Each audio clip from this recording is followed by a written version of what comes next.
Beautiful. Hi, everybody. I'm Michael with The Pet's Journey, and I'm here with Pam.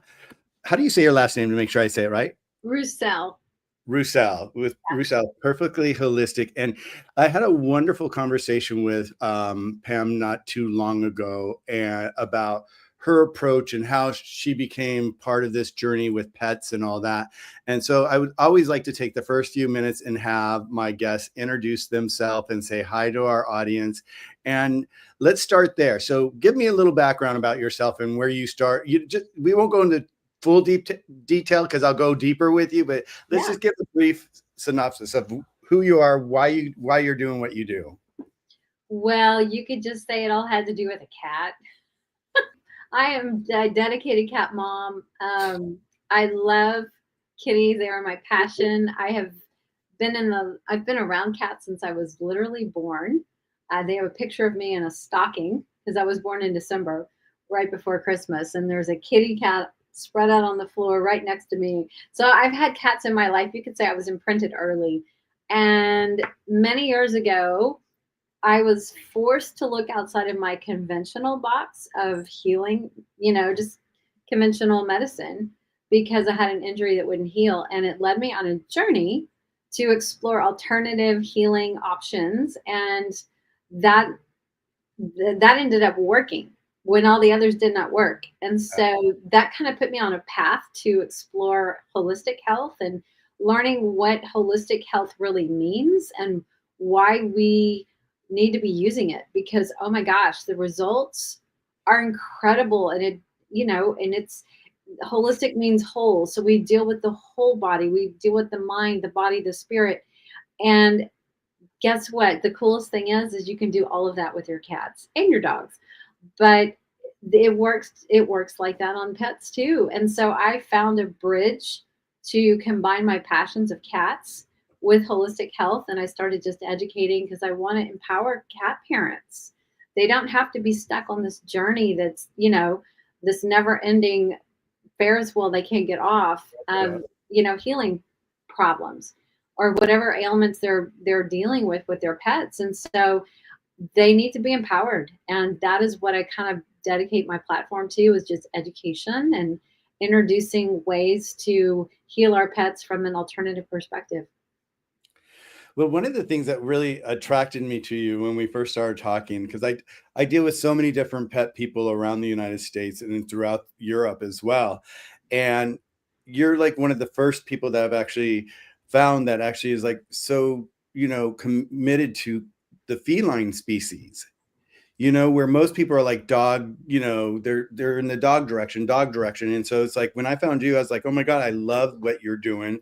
And I love that you focus on the felines because like there's not many people that I have found so far in my network that does this. I know. And and I find that we need we need team players everywhere throughout our life. And there's so many people. I love cats. I've always been a cat person myself up to a certain point, and then I got dogs, and then I got dogs and cats. But it's like I just like their intellect. I like the way they think, and they're so smart, and you can leave them alone, and they want to be left alone. They're not like, okay, let's do this, and then sometimes they are like that. Yep.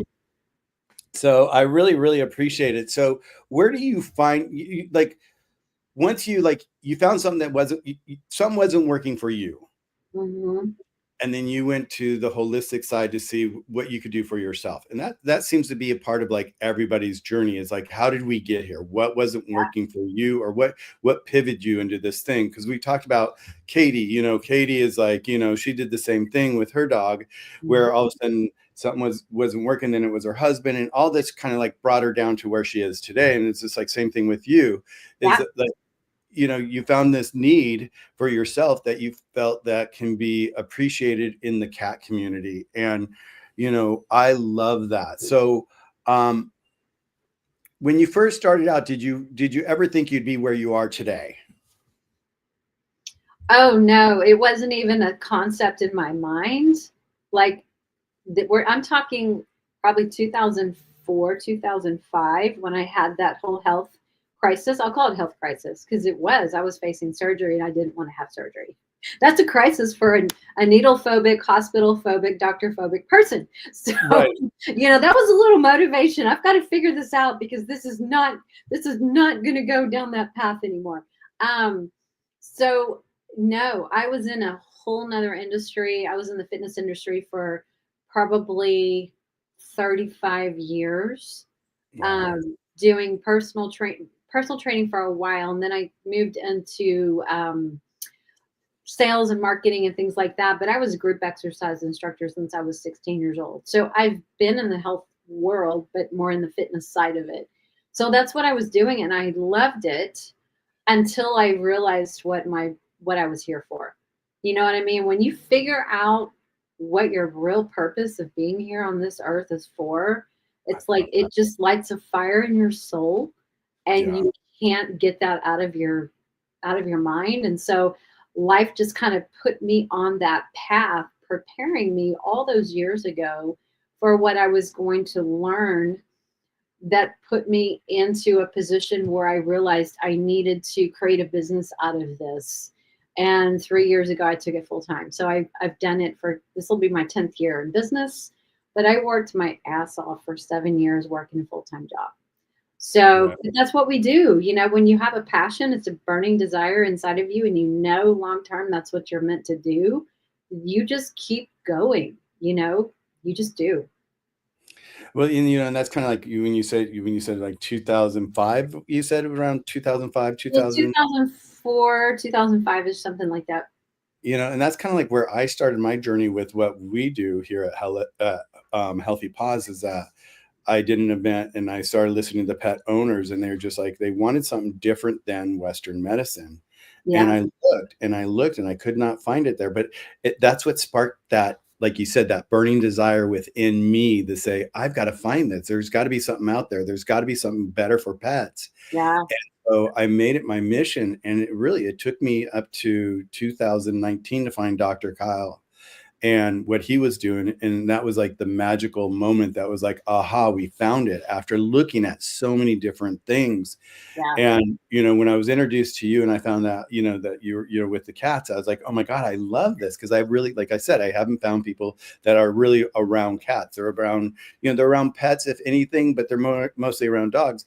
When a client comes to you, how does a client find you, and how do they, you know, like, what's the driving force for them to find you? Have they just exhausted everything and all of a sudden they just go on the internet and they start looking, and all of a sudden, boom, there you are? What's that first interaction like with you? Well, a lot of cases, they are searching online for a specific ailment that their cat is dealing with. And I've written a lot of blogs and articles over the years that thank God someone taught me how to do SEO. That's all I got to say. It's the best money I spent. Right. You know? And so I was able to get stuff in that search engine for all these years. And so now when they're online looking up something like pancreatitis, their cat is struggling with and they can't figure it out and their doctor can't help or whatever, they see an article or something will pop up, on the internet, or they'll be on Google or YouTube, searching for videos for a certain topic, and they might see something like an interview that I did. Or a show or something like that, and it's about that topic. And then they reach out. And yes, you're right. It's usually like, I have exhausted all possibilities. I'm tired. My cat is not doing any better. And I'm at my wit's end. Please help me. I don't know. I don't have anywhere else to go. That's the people that end up in my inbox. And it's Yeah. wonderful. I mean, it's a blessing. I love that, but my heart breaks because it took them so long to get to that point where and maybe they just, maybe it's not that they didn't find me, but they didn't find an alternative Yeah. to help. You know what I mean? They've been in this struggle for months, years, whatever it is, and oh my gosh, your poor cat struggling when it shouldn't have to be that way. That's the sad part. Yeah. Yeah. Yeah. We hear a lot, with our company, is like, God, why did it take so long? And I think dog people are more, because cats seem to be, they're aloof and they kind of in their own little world. So maybe, I could say, cat parents are not as in touch like with dog parents are with their dogs, because their dog's always in their face, they're always here, you know, and cats are over here doing their thing, they're sitting in the sun and all that. So we really are not in touch with, you know, what's really going on. And so this specialty that you do, I think, is so brilliant. You just meant pancreatitis, is that what you just said? Pancreatitis. And so is that one of the main issues cats have, in You your know, view? I would probably guess that a lot of cats, a lot more than parents realize, have pancreatitis issues or an inflamed pancreas, or, you know, it typically shows up as vomiting, chronic vomiting, and they can't figure out why their cat is vomiting, and their vets, you know, they're clueless. They're just like, oh, just give them this anti-vom, you know, nausea medicine and here's some prescription food. Well, that doesn't fix the problem. You know? And they're still stuck on this, you know, never-ending cycle. But and it's because cats are the most nutritionally abused pets out there. You know, they're not meant to be eating dry, processed, starchy carbohydrate foods. They are carnivores. They're meant to be eating meats. And sadly, because of the processed pet food industry, as you know, Uh, the majority of people feed their cats dry food. Now, thank God, over the last several years, there has been this change of consciousness, expansion of consciousness, awareness of learning more, you know, how to do better for cats and what they eat. And there's a influx of fresh food options and raw feeding companies and freeze dried and gently cooked. So it's slowly getting into the consciousness of people that, ooh, I need to do a little bit better for my cat. I don't really want her eating this dry food, you know?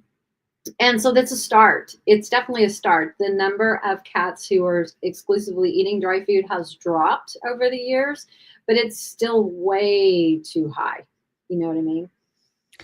do you find that you like to actually suggest home cooked food for your cat? You know, How do you feel not about that? you know, personally, here's what I have learned. You've got to have it balanced. You can't just throw some raw meat in a bowl and go, here you go, and, you know, expect your cat to thrive, because it's going to be deficient in all their vitamins and nutrients and fats and minerals and amino acids that they absolutely have to have. So if people want to feed a homemade food, I tell them you need to follow a recipe. So absolutely. If you want to DIY, great. Just make sure that you're following a balanced recipe so that your cat is getting all the nutrition it requires biologically. Because one of the biggest pet peeves that vets have against raw feeding or fresh feeding is because they say it's not balanced. And they have these pet parents that bring their animals into the vet, and they're you know, they're deficient on their amino acids. They've developed heart, you know, health problems because of nutritional deficiencies, and we can't have that. So we can't guess. We have got to follow, you know, a proven recipe that meets all the requirements that they need. Now, I know in the working with dog people, a lot of people use the website Balance It. Are you familiar with that? I am And familiar with that. Yes. how do you feel about that site for cats? You know, I haven't spent any time on it, to be honest with you. I know it's there. Okay. Um, and then there's also one that Steve Brown, who is a renowned pet food formulator, has put together called the Animal Diet Formulator, ADF. I don't know the website exactly, but if you look up Animal Diet Formulator, you probably will find it. And it does have like a monthly fee to it, but it's awesome if you want to be the one to formulate your own recipes and how to balance it. You know what I mean? And hit all of the most important markers that are required for your cat's diet. But for people who are just busy and they don't want the stress of having to figure it out, I just tell them, you know what? Here's the list, and I keep an ongoing, you know, list of recommended brands that I would trust to feed my own pets. Take a look at my list and go out and buy something that's already made.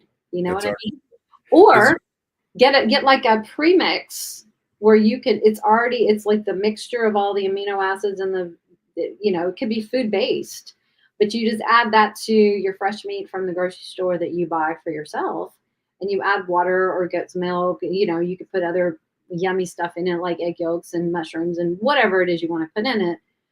You can do it like that, and that's actually ends up being cheaper than buying a commercial food, because obviously more time, and it's more expensive to buy something that's already made and Package. shipped and packaged and marketing and all that kind of stuff. So there are ways to do it, no matter what your budget is, no matter what your time constraints may or may not be. So you just have to work with what's possible in your world.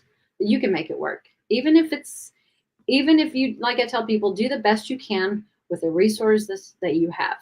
And even if you can't feed 100%, fresh diet, do as much as you can, because it does make all the difference in the world. Well, and I love that you say that, because a lot of times the big reaction we always hear is like, "Oh, I can't afford it. I can't afford it." And I love the fact that you just shared that you can afford it. It's actually cheaper if you do it the right way. Mhm. It's just, some people just don't know where to go or where to start. Do you have, like, on your site, do you have any programs that you offer, or how do you introduce people on where to start? Well, one of the things that I think everybody should do who has a pet is follow Susan Thixton at truthaboutpetfood.org. She is a pet food consumer advocate. She stands for us in front of regulators, people who regulate pet food, who own the definitions of pet food. She's the one fighting day in, day out. She puts together a list of vetted companies that have to submit tons of information about their food, where they're getting their ingredients, their sourcing, how those animals are raised, the quality of the food, the customer relationship service of the company. Like, she looks at so many things, and she puts out a list every year that you can buy for like $12.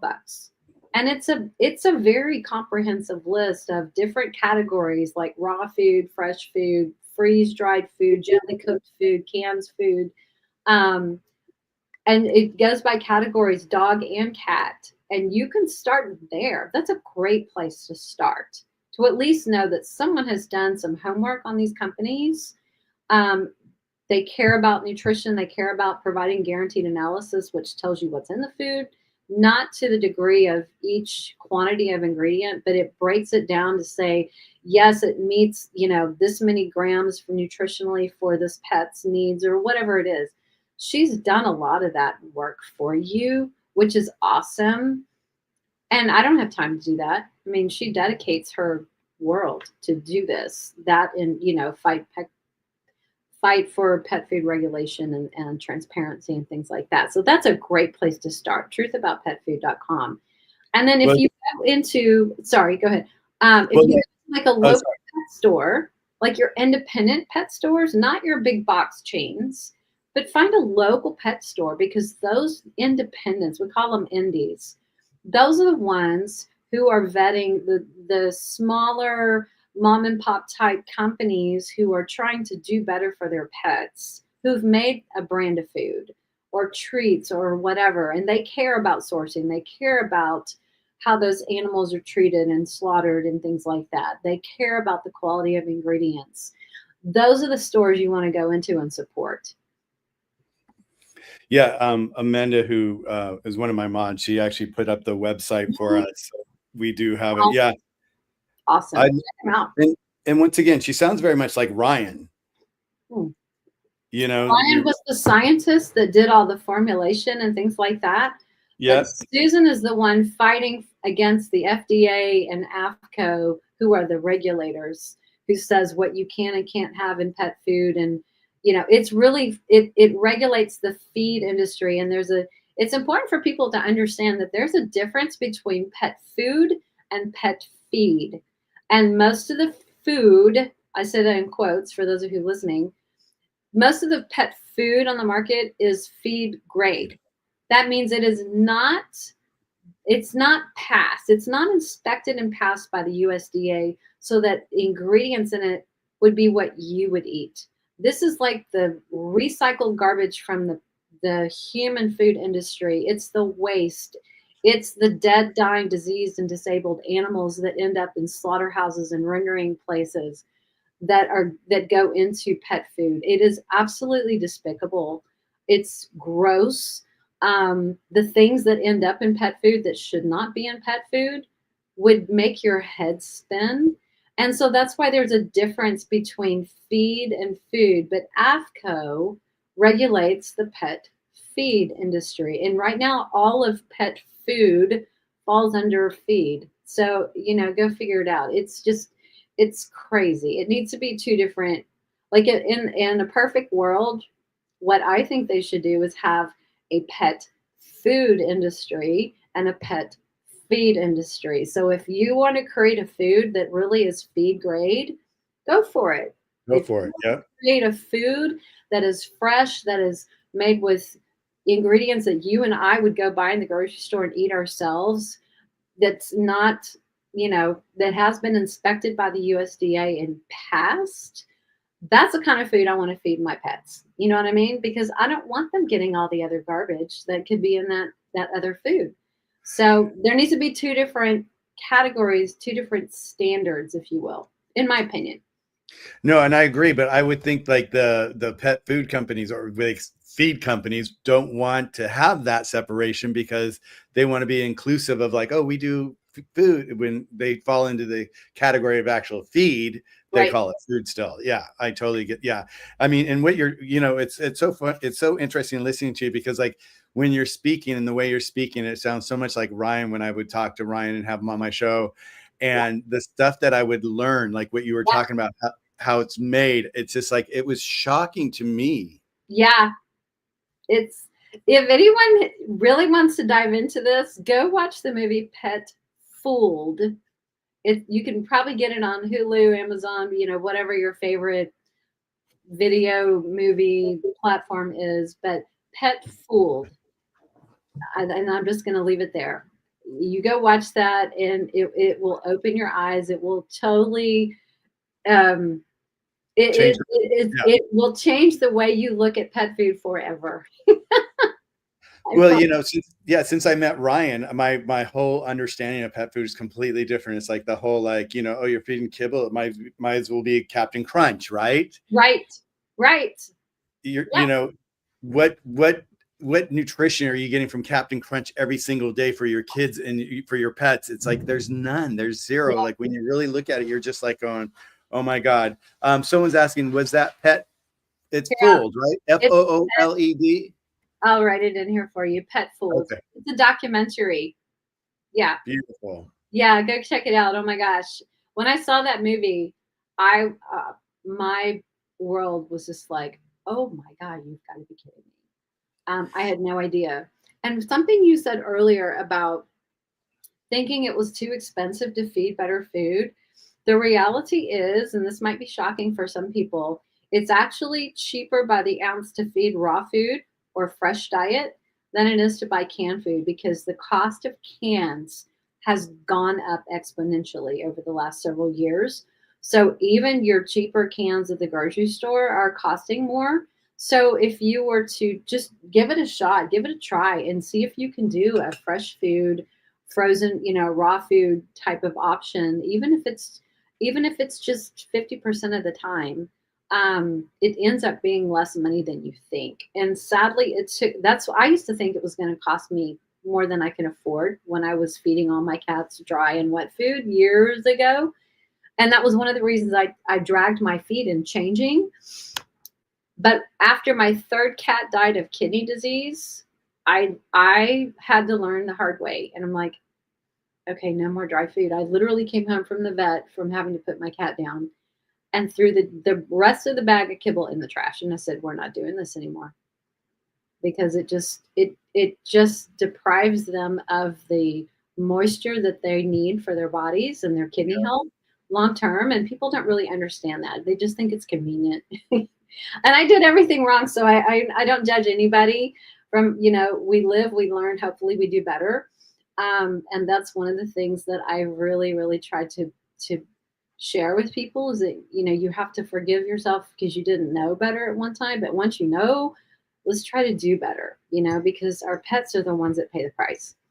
And our Yeah. pocketbooks, because we end up in the vet, right, with problems, chronic health diseases that we can really avoid if we're treating them biologically and feeding them biologically the way they're designed to eat, and be raised. So, Yeah, and I say that a lot too. Is like what you just touched on is like, where are you spending your money? Are you spending it up front with the quality of the food, or are you spending it later on with the vet bills? yes, exactly.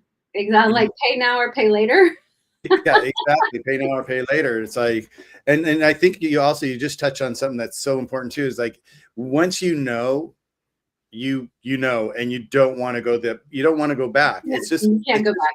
educating yourself. It's just Right. because after visiting with Ryan so many times and him just like beating into me how it's made and just give me the visual graphics, and I'm just like no, and he's like yes, I'm Yes. like no, and the thing that was alarming, and I don't know about the cat food, what do you think about this, is the one thing that was alarming for me with him when he was talking about dog food, it was that like a lot of the dog food is made at the same manufacturer and everybody's just basically white labeling it and changing a few things and making it theirs. Do you find that's the same with the cat food? Oh, absolutely. Yeah. Yeah. Because that's the easy way to go. You don't have to go hire your own nutritionist. They're just going to buy it from one source and they just put your name on it and send it out or whatever. I'm sure I'm sure not your higher quality brands, of course, but maybe your lower quality processed food brands. I'm sure they do that a lot. It would not surprise me because I feel like that's one of the easy ways if you're going to be if you're going to sell pet food, that's probably, and you're a big company, you just want to add it to your lines and make money. That's the quickest way to do it, right? Exactly. Well, and the other thing too, Ryan would share with me is that in the dog food world, and I'm going to ask you this, they use a wolf on the package Oh on yeah. some dog food. Do they do that with cat? Do they use a different animal than a cat? They'll put like a mountain lion, a puma, sometimes, or they'll just put a beautiful, Maine Coon cat or whatever, but they do what they often tend to do more that I see instead of the animal itself is the pictures of the food. So, if they want you to think that this food has delicious steak in it, and they put this beautiful picture of a steak and, fresh vegetables next to it, and it's just really enticing. And you look at that product or that label, and you're like, oh, I want to feed my cat that. Well, guess what? That's not in there. It's, It's it's not in and there. that's yeah, and that's what he taught me too, is the fact that when you look at the ingredients, usually the first few ingredients are really not there. It's like, and then you see all the additives that they have to put at the Yes. end of the food to be able to bring up the nutritional value. So it's even edible almost, and Right. it's slightly nutritional. And so it's funny. Didn't think we were going to go down this row with the food, but it's like I sit there and it's just like I feel traumatized thinking about all my time with Ryan, just going, oh my, because I had no idea. I was Yeah. uneducated. I I had was too. yeah, I had no idea. The other thing you mentioned earlier that I always like to bring up, and we talk about that too, is like with our formulas, with our company, we only go into indie pet stores. I love that. And it's because that they do their work. They take the time and they're there. So if anybody's in the room and you don't know where to turn to or where to go, just find yourself a mom and pop, family owned, Yeah. independent pet store, indie pet store, and they'll direct you in the right direction. And that's what I love about them. Yes. I have one here in Georgetown where I live, and it's the owner is one of my closest friends. We bonded at a trade show years ago and have been super tight ever since. So I moved here because of her store and helping her, and we do a lot of cross promotion and stuff like that together. But every time I go in her store just to shop or just to pick something up for the cats, I always end up helping her customers because they know my expertise and my background. And she'll like pull me over to, customers talking and we get to talking. I'm like, and I'll end up, making some suggestions based on whatever they're struggling with, or we'll talk about nutrition, or we'll talk about, supplements or herbs or whatever it is they're struggling with. But people are so hungry for information and for help. They really, really are, because they're not getting it from their vet, unfortunately. You know, No. Yeah, no. Well, I think like you said earlier, is like we have entered into a whole new era where people are really looking a little deeper into how they're treating their pets. You know, yes, their pets are like they're their family. their You know, family. the pet almost got out from outdoors to indoors and all of a sudden has their own bedroom sometimes, indoors now. And it's a whole, I mean, I've had clients that said, in fact, a couple of weeks ago, I was talking to a client on the phone and she was telling me about her cat, how her cat was doing and all that. And she's like, Michael, she goes, I have to tell you. And we become friends. You become friends with these people, they Mhm. become part of your tribe, and you're Oh, there. for sure. Yep. Yeah, you become part of their wellness team for their pets. And so she's like, I have to tell you, Michael, she goes, my cat means more to me than my kids. And I'm like, I get it. I get it. Yeah. Yeah. Yeah. I totally understand. I mean, and if you're married, I used to be married. I loved my cats more than him. I'm sorry. That's the truth. The unconditional love, They're right? just easier. They're easier to love than humans sometimes. Isn't that the truth? So someone asked this question, you see it down below. Not sure if you've covered this, but about pea protein. What do you think about that? Horrible, horrible, horrible. Peas are legumes. And number one, legumes are some of the most highly sprayed crops with glyphosate before they're harvested. So think of the product Roundup that we use for our weed killers. That's what they're spraying. It has glyphosate. That's what they're spraying on all these crops: corn, wheat, soy, legumes, um, and other things. But yeah, they are replacing quality protein, animal protein, with plant protein. And number one, the glyphosate. Number two, legumes are lectins, and so they're sticky proteins, and they can disrupt the gut, and they can actually block nutrient absorption in the gut They line it problem, up. you Yep. know. And so, um, and it's not digestible for cats. Pea protein they're carnivores. They don't digest plants. So it's a cheap way to reduce the cost of the pet food by adding plant proteins instead of putting meat in it. So I am not a fan of any kind of legume, in a that's used in a pet food like that. No. Yeah, Ryan mentioned that as well. Now, Susan's got this, roadmap of like the food and all that. Does she have one of like the foods to avoid? No, this is just a list of companies that met her very, very high Standard. criteria standards. Yeah. If you want to see a list of pet food brands to avoid, go to the grocery store. And I'll just leave it there. Isn't that the truth? Oh my God, that's I so cringe real. every time I have to walk down that aisle to get birdseed. I see people buying stuff, and I'm thinking, oh, God bless that poor cat or that poor dog. You have to eat that, you Well, know?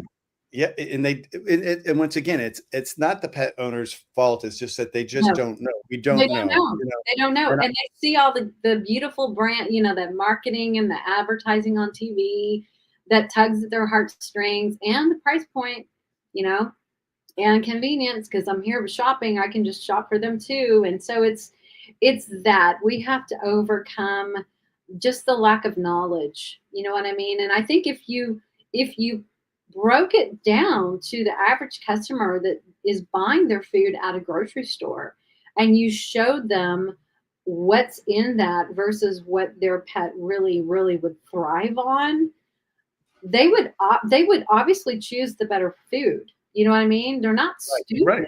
If right, you right, right. showed them, if you broke it down, they'd go, "Oh my God, I want that." I don't want that. What am I buying this for? Um, so it is a lack of knowledge, and then in some cases it is budget. So there you have to find ways that you can throw in some good options and some, try to make their diet a little bit better is with the budget that you have. And there are ways to do that. And what do you okay, talking about that, what do you think about this? This is one thing that Ryan and I were talking about too, is like sometimes people don't realize is like, you're cooking at home, you're cooking for your family, you're cooking for yourself, especially if you're cooking for yourself. How much food do you end up with, leftovers? Yeah. So why not break some of that down, the vegetables and all that, and put it in your cat's food or your dog's food? Do you believe in that as well? It really depends. Cats are not dogs. They don't need vegetables. Although it's not to say that they wouldn't like them. Like some cats like broccoli. Some cats like to nibble on pieces of fruit, but it's not their main diet. You know what I'm saying? Right. Um, but cats like sardines. Cats may like, fresh eggs, egg yolks, or freeze dried egg yolks. Um, there are ways to incorporate some food products, like actual food, into their diet that can be super beneficial as, if nothing else, as a fiber source. And we're talking a half a teaspoon. So we're not talking, tons of food like you would dogs, like your leftover veggies, or make enough for two and share. Dogs are just different. Cats don't necessarily go pick up, they don't want to go eat vegetables. They might like the meat, um, but those kinds of things. But yeah, I think it's a smart thing to not just throw those leftover things or those extras out, is put them in your pet's food, if they like that. But just Yeah. keep in mind, it's not their main diet. It's just, Not, yeah, it's not their big, it's just a right. little added bonus. A little It's a treat. fresh option that has living enzymes if it's not cooked, or it provides a good source of fiber. It supports the microbiome. Maybe it has medicinal properties like mushrooms and things like that. So, or it's got really good sources of antioxidants and fats and things like that. Let's pivot a little bit right now about off of food a little bit, because I have a question that's in my mind right now, and I wanted to see what your thoughts are on it. Is Yeah. that a lot of people, they're starting to question where to draw the line between the vet and not the vet. At what, I hear a lot of times, and I always say vets, you never, we don't, vets part of our team, is part of our toolbox. We need them. They are so important, because you don't know in an emergency when you're going to need them or what's going to come up.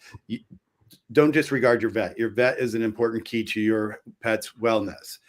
But I also hear a lot of times where people, like, I had this one lady that I was talking to the other day. In fact, she had a cat, 19.5 years old, just passed away. Wow. And one of the things that they said is that they didn't believe in all the vaccines or all the different shots and all that at the vets. And they really, there was her cat, she said, the first time the cat stepped in the house and the first time the cat stepped out of the house was like when the cat came to the home to be part of the family, and when the cat passed away was the first time the cat ever left the house. It never saw a vet during its whole life. Yeah. And she's like, she felt like that was part of the success of the age of her cat, was the fact that she wasn't being pumped with all these chemicals and all that. What's your thought about all that? There is definitely a time and a place for veterinary medicine when you have an emergency. If your cat's been hit by a car, if your cat has, had raging diarrhea and vomiting blood and things like that, let's not play around. Let's get to the doctor, because something is wrong. But for the little day-to-day stuff, they might sneeze. Okay, we all sneeze. Maybe it's viral. Why don't you look into building their immune system? Put them on some pet products for antivirals, or things like that. Use food as medicine, fresh, things, supplements that boost their immune system, keep their microbiome healthy. I think if we can start to think of using food as medicine, you will stay out of the vet's office a lot more.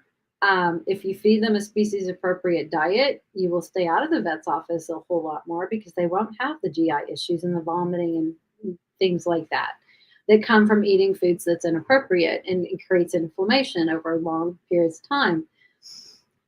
I will say it. I am not for vaccinating cats or dogs. If we're going to do it, we have to be smart about it, and we have to do it and know why we're going to do it. And we Yeah. have to do it as minimal as possible, because it is known for a fact that vaccines are not safe. And I don't care how many vet techs look at you and say, "Oh, it's fine. It's fine." No, they guarantee you they don't know what's in it. They don't know what's in it. No, they don't. Yeah. They don't. And they don't read the labels. They don't look at adverse effects. They just kind of forget that there's even that insert in there. They give vaccines to sick pets, to cats and dogs who should not be vaccinated because they have an underlying health condition. And that's when you get into problems. You know what I'm saying? There is an epidemic in this country of over vaccinating pets, and it Yeah. causes chronic issues, chronic health problems. It causes, in some cases, death. Let's not Yeah. forget that. And Yeah. so if you can get the foundation right with the nutrition, if you can keep their bodies healthy with targeted foods and supplementation for whatever age they're in, for whatever breed they are, because, especially with dogs, there's other considerations. Mhm. Um, and then treat them as naturally as possible. You will stay out of the vet's clinic, and you will probably have a much healthier pet long term, because they're not going to be pushing toxic chemical medications for fleas and ticks and heartworms on you. They're not going to be pushing vaccinations every time you go in like they do. They're not going to be pushing prescription diets, which are terrible. The ingredients in those are terrible. So if you can avoid those three big things, my gosh, you've already got a leg up on longevity. You know what I'm saying? Yeah. So, and I was the pet parent who, hello, every time I got the stupid postcard in the mail, I was like, okay, I guess it's time to load everybody back up. And I had like anywhere from 3 to 6 cats, right? So it Right. was an ordeal. But guess what I did? I didn't even think. And that's what kills me. It's like, what am I doing? When it finally dawned on me after one of those trips, and we had 4 or 5 cats at the time, and loaded everybody up, brought everybody home, and they were like sick and puny for like 24 to 48 hours and just slept and didn't really want to eat. I remember looking across the room and seeing one of them, and I thought, what the hell am I doing to my cats? And it was about that time I read an article from Dr. Will Falconer at vitalanimal.com.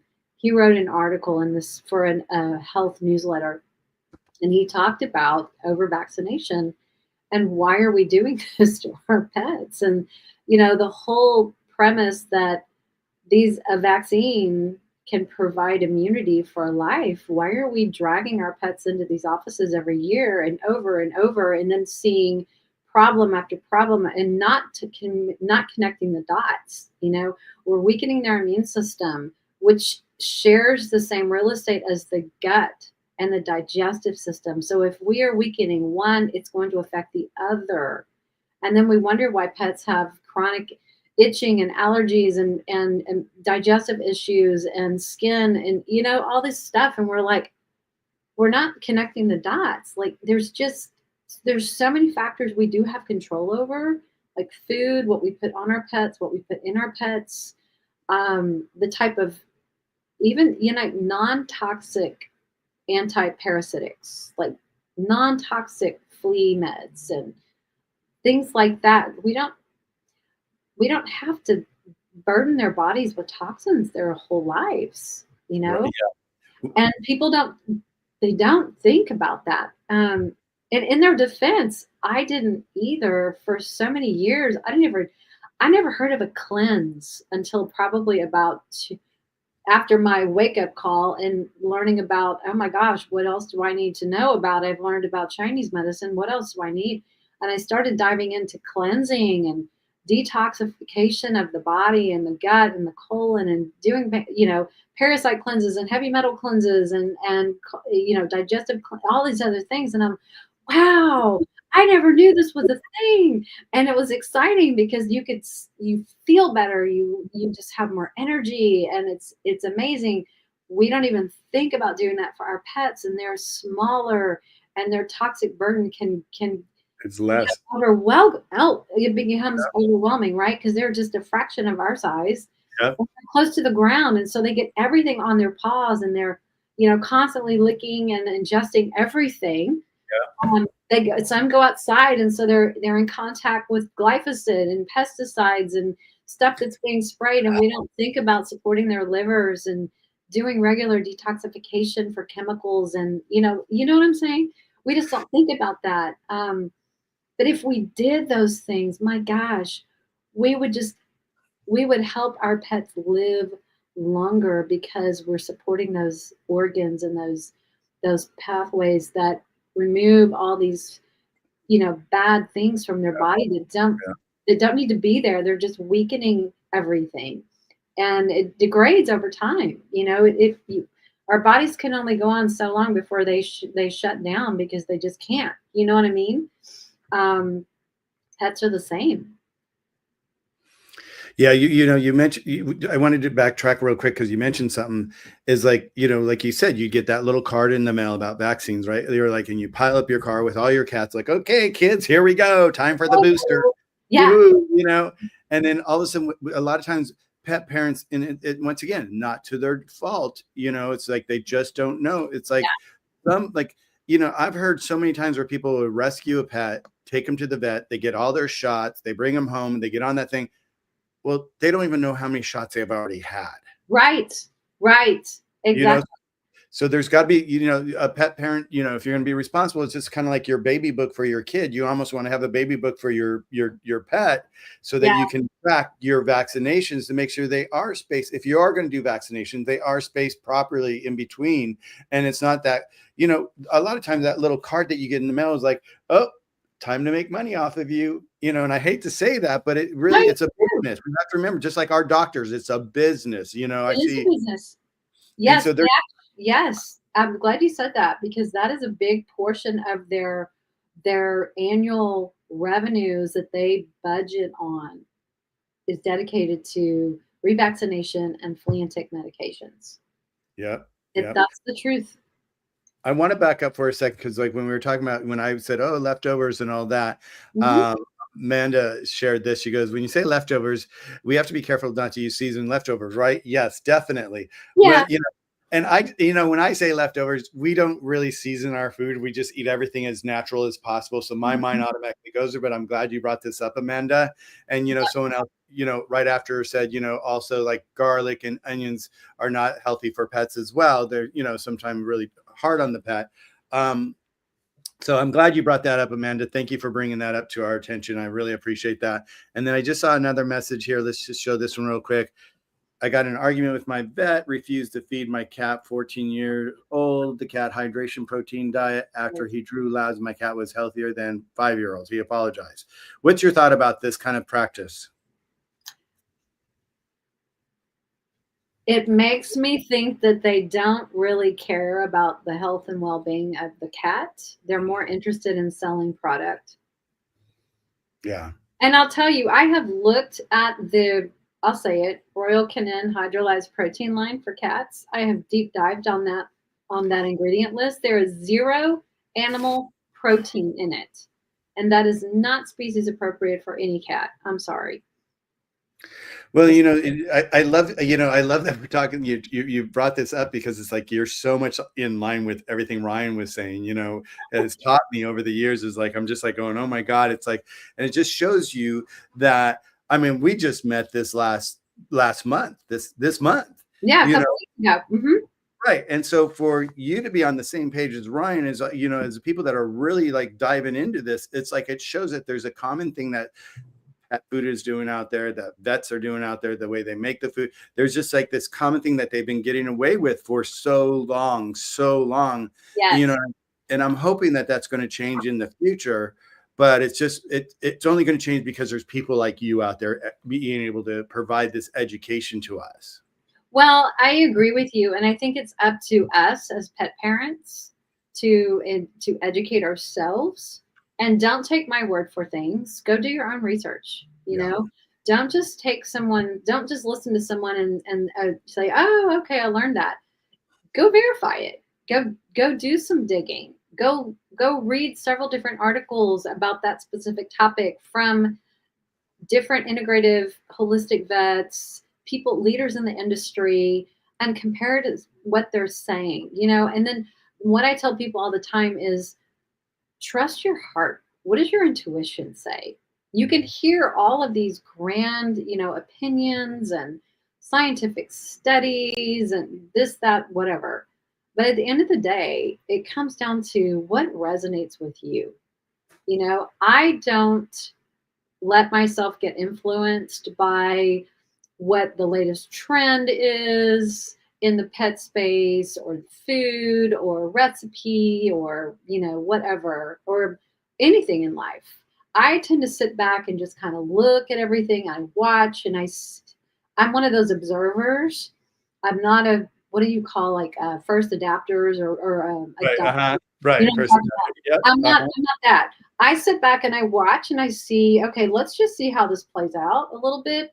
And I want to look into it a little bit. I'm not going to just I'm not going to trust it right away because it's there. I want to see how it feels to me. And I think everybody has to learn how to trust their intuition. If something your vet says, like this one person said, she got in an argument with her vet, kudos to you for standing up and saying, no, I'm the pet parent. I make the final decision here, and that doesn't feel right to me, you know? And then I'm sorry they made you do lab work. Not just, but it proved your point, you know, my cat's fine. It doesn't need that food. Um, and that's when I tell people if you have that type of situation where you're in a very uncomfortable situation where you feel like you're being bullied somehow, and I've been bullied by a vet, it's not fun. That make that your last visit and go find somebody else. You know, it might take a little while. Do some interviews. Book some book 20 minutes to go talk to a vet and say, I want to interview you. I'm looking for a new vet for my pets, and these are my hardcore values. Is this going to be a problem? You know, I want to find someone I can partner with that will value my beliefs and respect my decisions and not bully me on the way. Because at the end of the day, I'm the one that has to pay. I'm the Yep. one that has to live with my pet. I want to provide them with the longest, healthiest, happiest life I can. And for me, that means staying out of the vet hospital because I haven't found a lot of vets. Thankfully, there are some, but I haven't found a whole lot that are willing to kind of step out of their conventional mindset and the way they were taught in vet school and look at other things and look at other possibilities and just accept that, you know what, you may not know everything. There's a whole nother world of Eastern medicine, for example, of alternative therapies, of new diagnostics coming on the market that give us more information than what you may have heard about. There are better ways to vaccinate if we're going to vaccinate. You know, there needs to be some willingness to compromise and go, okay, I'm not going to be pushing you. I respect your values. I respect your belief system.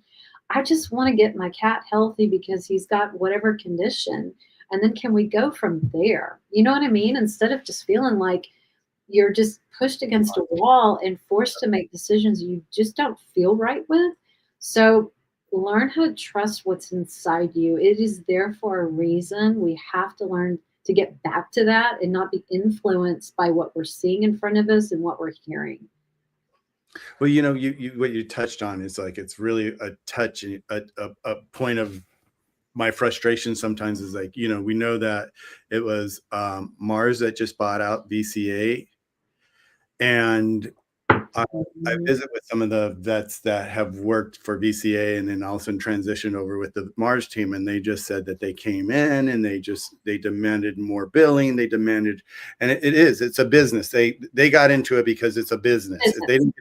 They didn't get into it for. I mean, this is my personal opinion, Yeah. but they didn't really get into it for, oh, let's take care of the pets in a holistic or a better way.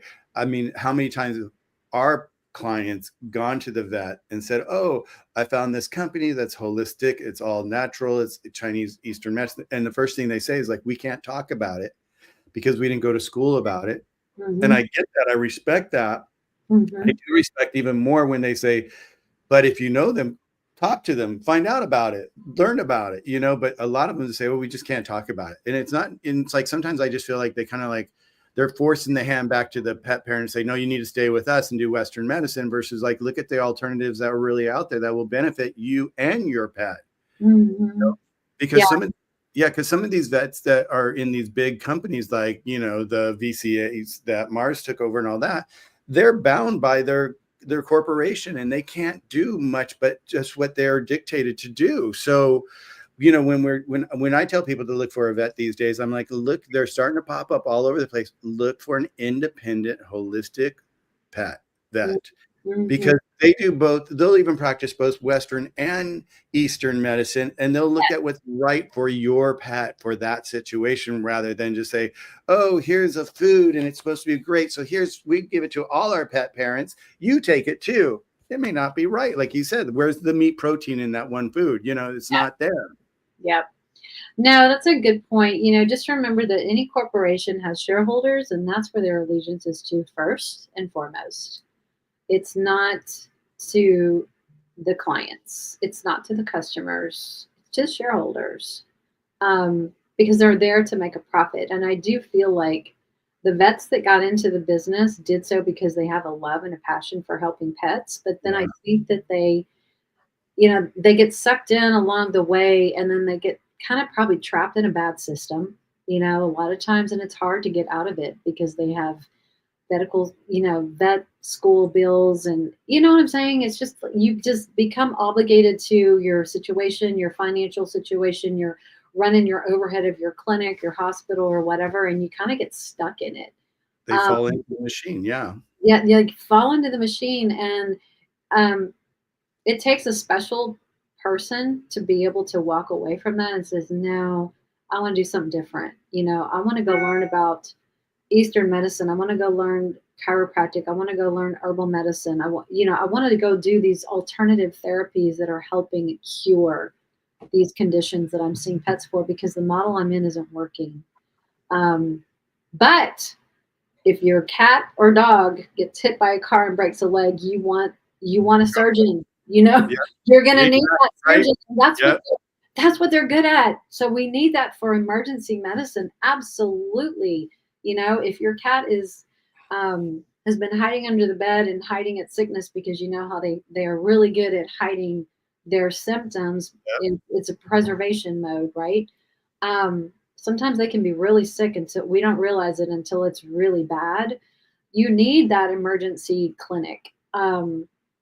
So but there's a difference between emergency medicine and just wellness. And Wellness. that's Right. where, we can empower ourselves as cat parents, dog parents, to learn more about nutrition, to learn more about what we can do to promote longevity through targeted supplementation, um, lifestyle changes, detoxification on a regular basis, just to help optimize the way their little bodies function and run, so that they can stay healthy longer and they can live longer, enjoy a better life, instead of being in and out of the clinics for chronic issues.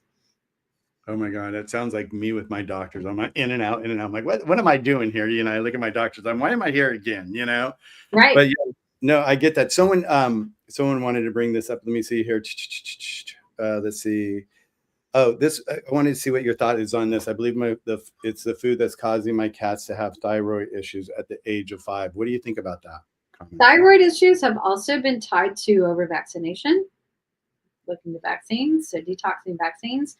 Thyroid issues are also connected a lot of times to um, BPA in cans that are BPA is an endocrine disruptor, and also flame retardant materials in our homes contribute to thyroid disease, hyperthyroidism. We have to look for those endocrine disruptors in our environment, and we have to eliminate those. So that is not a normal thing to have a hyperthyroid issue at age 5. So I would look at trying to figure out if there's anything in your environment that is an endocrine disruptor, BPA, forever chemicals, things like that. If they're on canned food, BPA-free cans. Lessen, like almost zero seafood if you can, because seafood has naturally occurring BPA in it. Yeah. So get them on the fresh food. And then thyroid support. There are so many wonderful herbs for thyroid support. I don't know if you have any, Michael, with your products, but sometimes just putting them on a thyroid supplement and doing some clean out, take out the trash a little bit and see if their body will rebalance on its own, because that's not normal for that young. Yeah, no, I was shocked to see when she mentioned that. What we're talking about here, Katie and I were talking about this exact thing, is like one of the things you do want to do as well is like if you have a cat or a pet or a dog that's having a lot of issues and you can't find the source of it, you might want to start at home. You want to start like, what are the detergents you're using? What do you wash your clothes with? Yep. Because it all leaves a residue of chemicals behind. And like you said earlier, cats and dogs are smaller beings and their body takes more, it affects them more than it does us. We may not notice it as much where our cats or dogs will. So it's really, we say start at home, look at your carpets. How old are your carpets? How much dander is coming from your carpet that's underneath the pad that is disintegrated? What's that chemical doing to your cat? Your cat's down on the floor. So there's all these different elements that are inside your house that you have to look at too, but it's the chemicals that you use to clean your house. Yep. Are they, do they linger? Do they wipe away? A lot of them don't wipe away. They sit there. Yeah. So, and like you said, like cats and dogs, they walk on the floor all the time. What do they do? They're licking. So it's not, like when they go outside, like you said, with the chemicals on the grass, they're licking that off. When they're inside the house, they're licking that off. So it's like you have to be really conscious about the whole environment that the cat or dog's in, and really try to detoxify that environment for them as well. Yes, absolutely. And what's in the air too? Like, are you using fragrances? Are you burning candles that are full of toxic chemicals? You've got the little plugins. Plugins. Oh my God! We are surrounded by so many chemicals that we become desensitized to it. And when you rid your home of all of that stuff, and then you go into somewhere that has it, it just hits you so hard. It's like there's some places I can't even breathe when I go into certain stores or whatever, because the fragrance is just so strong, and I'm so super sensitive to fragrance and chemicals now that I don't have it around me. I can't tolerate it. It's crazy. It's crazy. It really, because we're close to the fires here, and so we got an air purifier for our place just to have one. And we've never had one before. And so we put it in we put it in the living room, and all of a sudden we saw the number. We're like, oh my God, our air's really dirty. We put it in our bedroom. The air is really dirty. And then it was interesting to see that once we got the air kind of cleaned in our house, the simplest little things that triggered that, that number to go up to, like, unhealthy breathing. It's like, if you're cleaning the house, all of a sudden that number climbs up. If you're cooking, there's all these different things that attribute to the bad air quality in our own home. So it's like, even like now I'm like, how we are once we get on something, we're like, oh, you need to get an air purifier. Everybody needs to get an air purifier, Yep. It's like when you remodel your kitchen and it looks beautiful, the rest of your home is just kind of like, ugh, you're like, oh, now I got to remodel that room and I've got to remodel that room and I've got to do that bathroom. It's like you open this can of worms, you know what I'm saying? It's like, Yeah. oh my gosh, I got to do air. Now I'm going to do all, take out all the toxic chemicals from our cleaning products and our laundry. And then I'm going to do the water. And then I'm going to do all the food and start reading all the labels and throw out all this stuff that has all this, these preservatives and these toxic stuff and food dyes in it. It is an overhaul. So don't let yourself get overwhelmed because it's easy to feel that way. Just take it one step at a time. Yeah, just baby steps. We always say Yeah. baby steps, just take it one little step at a time because, but what's great is like, if you're taking those baby steps, something encourage you to do that. So you're on the right path. Yeah. You don't have to make it a hurdle in 2 days or 3 days. Just continue those baby steps. And before you know it, you'll be in a better space for you and your pets. Yeah. Can I address a question over here from Amanda? Yeah. She says, don't want to go on a tangent, but when we talk holistic, are there solutions for mental health Oh, too? yeah. We lost my Toby last year, but his surviving big brother is a different cat, totally needed. Absolutely. I do a lot of work in emotional healing and holistic health, and energy work, energy healing stuff. There's always an emotional component to an illness and health issues.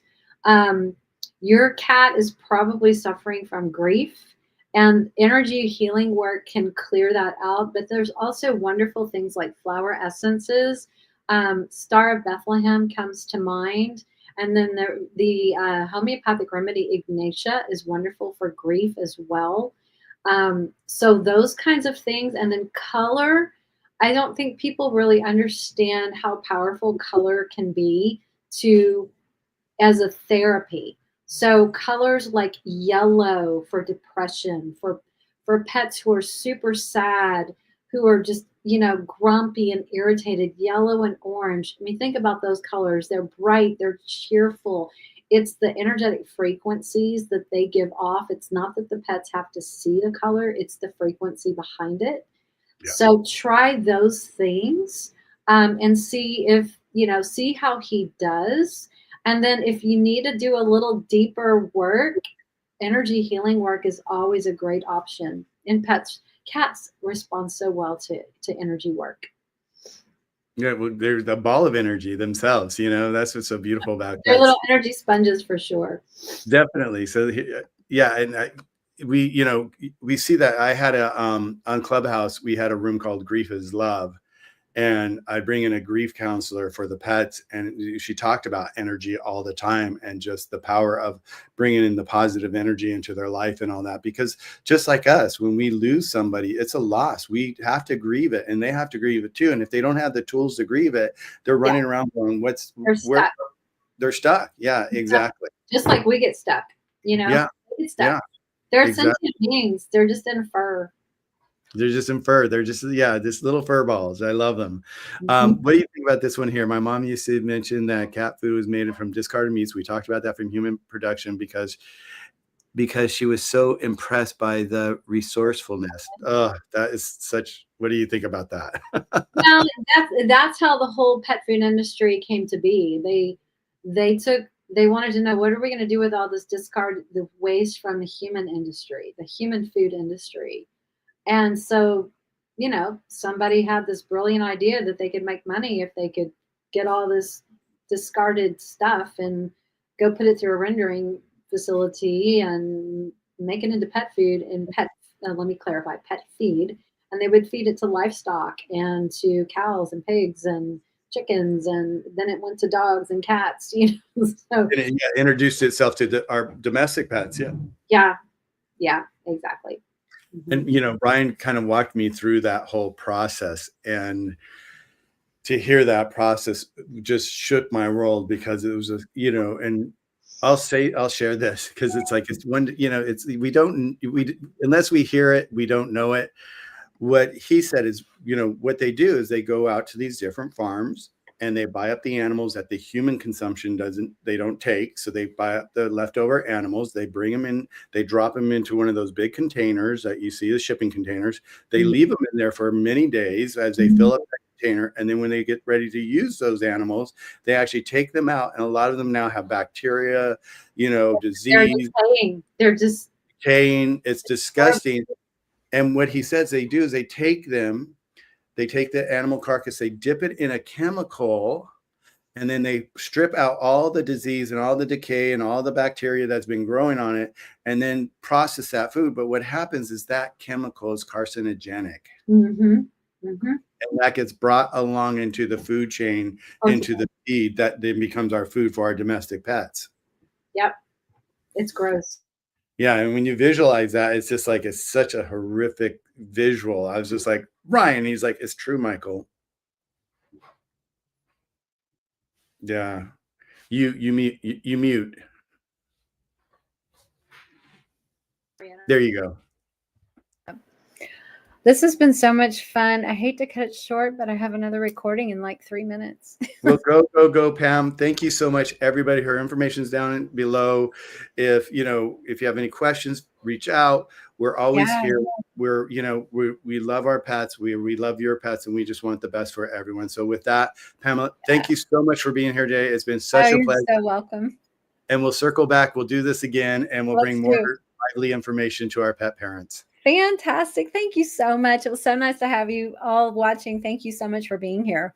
Yeah, definitely. Thank you, Pam. Have a nice day. Okay. Y'all too. Bye. Bye, everyone.